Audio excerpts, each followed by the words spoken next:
j'ai vu une prophétie de Daniel où on parle que le Moshiach va se voiler et se dévoiler. Est-ce que vous pouvez nous expliquer un petit peu ce processus par rapport au Rabbi Melech HaMoshiach? Oui. Alors, vous avez bien vu, en fait, il s'agit de deux versets du prophète Daniel dans le chapitre 12, c'est-à-dire à la fin. Et au verset donc 10 et 11, où il est question tout d'abord d'une annonce prophétique faite à Daniel, où il est dit, lorsque le...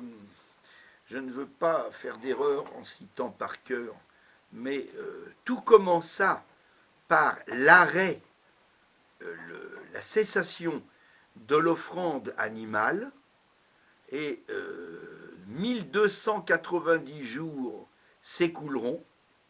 Et puis dans le verset suivant, il est dit 1335 jours jusqu'à la reprise, jusqu'à ce qu'arrive la fin des jours.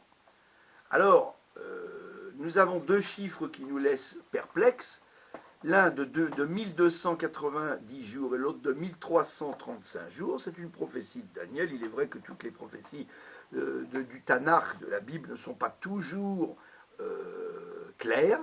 Souvent, elles sont absconses. Mais là, nous avons Rachi. Alors Rachi, c'est un commentateur qui simplifie tout. Il parle pour le débutant. Et Rachi vous dit, voilà, quand on vous parle de jour là-bas, il faut entendre année. Parce que jour, ça veut dire un ensemble de jours complets. Et un ensemble de jours complets, c'est une année. Parce qu'après, les mêmes jours recommencent, si vous voulez, pour l'année suivante. Alors, traduisez jour par année, comme dans de nombreux endroits, et vous avez 1290 ans, 1335 ans. Et Rachi vous dit, vous faites la soustraction entre les deux, et vous obtenez 45 ans. Et, dit Rachi, ce sont les 45 ans au terme desquels notre Mashiach, et Rachi parle comme ça il y a 900 ans, il ne faut pas oublier, notre Mashiach, Meshicheinu, va se voiler après s'être dévoilé, puis il va de nouveau se dévoiler. Autrement dit, j'explique plus clairement, le Mashiach va se dévoiler, nidgalé, ou niglé, après quoi, nitkassé, ou nirsé, il va se voiler au bout de 45 ans, et au terme desquels, finalement, il va de nouveau, choserve niglé, il va de nouveau se dévoiler. Alors, cette façon de parler, n'est-ce pas, niglev, nirsev, niglé, se dévoilera, se voilera et se dévoilera, on en retrouve un équivalent. Alors déjà, il faut signaler entre parenthèses que 45 ans, c'est le nombre d'années que le rabbi a passé en tant que nasi, c'est-à-dire pendant lesquelles il a rayonné, il a enseigné, il a reconstruit le judaïsme du monde entier. Il n'y a pas quelqu'un dans le monde entier qui peut dire je connais la Torah, je connais le judaïsme, ou j'ai fait teshuva, où je me suis amélioré, sans que le rabbi n'y soit pour quelque chose. Même ceux qui pensent que non, eh bien leur maître y a été pour quelque chose. D'une manière directe ou indirecte, le rabbi est tout le temps et toujours et en permanence derrière chaque amélioration du peuple juif. Donc les 45 ans en question, on va dire voilà, au départ de ces 45 ans, le Mashiach s'est dévoilé, il s'est révélé, il s'est fait connaître. Puis après 45 ans, il s'est caché, dissimulé. Alors cette attitude-là, cet état-là de dissimulation, on en reparlera peut-être une autre fois. Pour beaucoup de gens, ça ressemble à une disparition définitive, chas v'shalom.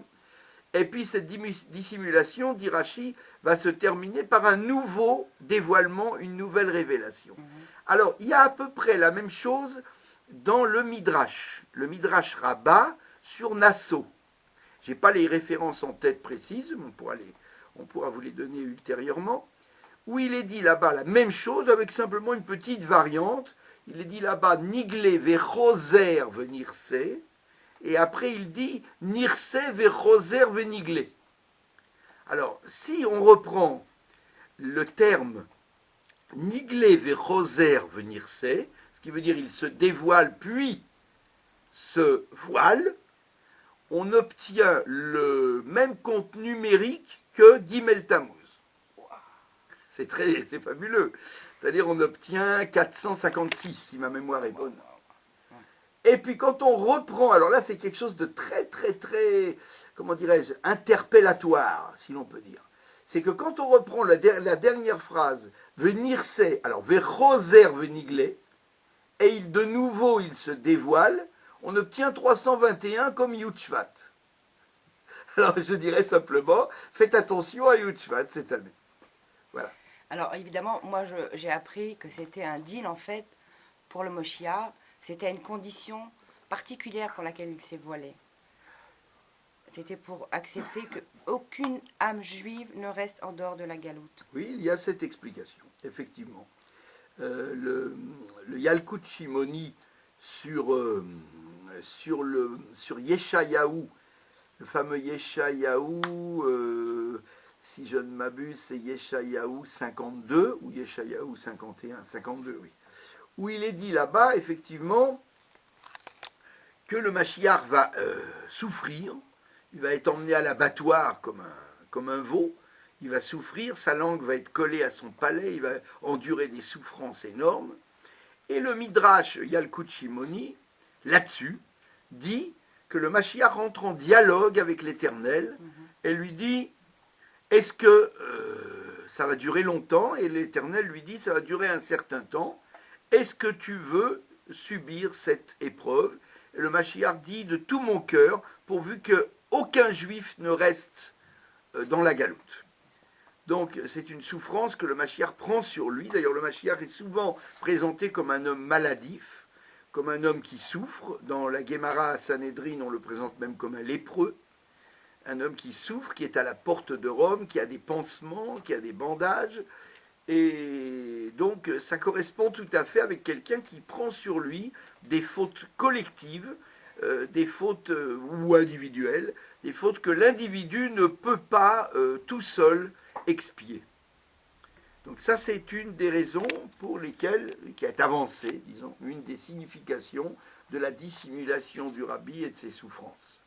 Il y en a d'autres encore, le fait de nous laisser avec notre libre arbitre agir, parce qu'il faut que ça vienne d'en bas, et le rabbi est assez intervenu, et il ne veut plus intervenir. C'est à nous d'intervenir. C'est à nous d'intervenir, alors il s'est caché de plus en plus, on n'a qu'à regarder toute la carrière du rabbi, on n'a qu'à regarder toutes les sirotes, toute la manière dont il a reçu les gens, il était très proche de tout le monde au début, très proche physiquement, il réalisait, il accomplissait des mariages, il se déplaçait visiter des colonies de vacances, il est même allé à une exposition de peinture, etc., etc., etc.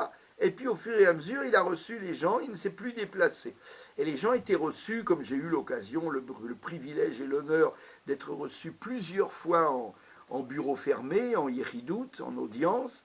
Et puis par la suite, ça a duré comme ça assez longtemps, une trentaine d'années. Par la suite, il y a eu des groupes. Il ne recevait plus que des groupes. Et puis par la suite, il n'y a même pas eu de groupe. Personne n'entrait plus dans son bureau, dans sa pièce. On était reçus à tour de rôle. On défilait devant le rabbi pour recevoir $1, ou quelques dollars, ou une bracha, mais très rapidement. Et au fur et à mesure, puis après, on n'a plus vu le rabbi que sur un balcon, de très loin.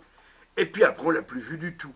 Donc ce recul progressif peut être interprété effectivement comme un désir de se reculer de son œuvre pour laisser son œuvre travailler seule. Voilà.